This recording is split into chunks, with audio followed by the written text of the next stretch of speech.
NCAA obviously passed that fair play, other than in the California with the Fair Play Act, and what's your thoughts on how it could possibly, if it continues that way, could affect the competitive balance across college football? Yeah, you don't know. I mean, there's a lot of things that be careful what you wish for. A lot of loopholes we've seen. They drive trucks through them. I can't visualize how that would be a competitive advantage, or how that would work. I've really kind of thought all the different solutions or things that you could do. And my feeling would be that college football is that's an amateur status. I think there's about 300,000 college football players, and then there's pro football. About 2,000 NFL players per year. I think the fair thing to do would be not to restrict players to have to stay in college for 3 years. They can turn pro at any point. They can be drafted after their freshman year. They can be drafted after their sophomore year. They can be drafted after their junior year, their senior year, and that would also make a rule that if they weren't drafted, they could return to college.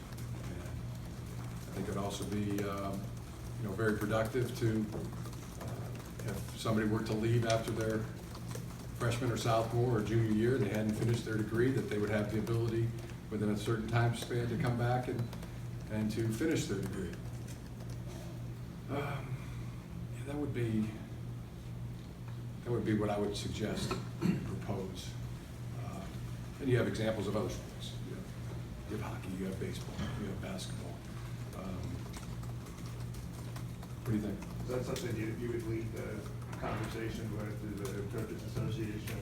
And you have that annual meeting, I guess, in January, I guess. I'd be happy to propose that. Yeah, that's something I think would be beneficial and fair to everybody. I think that when there's a restricted nature to something, which is you have to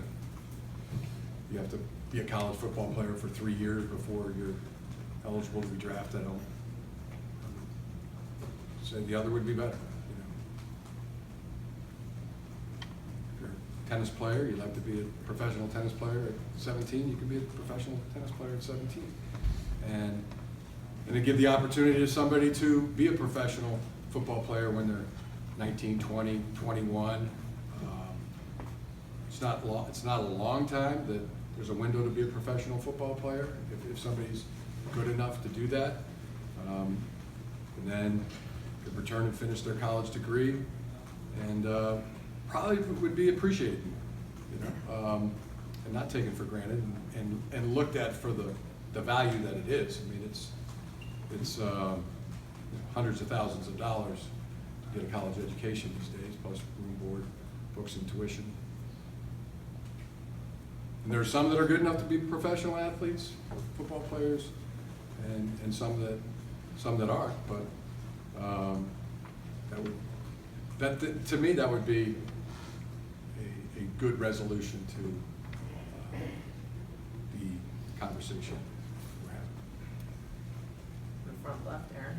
Kind of going off that, do you foresee this new law in California giving those California schools a recruiting edge? I mean, they come to those kids and tell them that this is law. The other states, it's not. I don't know. I don't know how that would work. We'd be hypotheticals about that. In the middle, Isaiah. Daxton Hill, what did you see?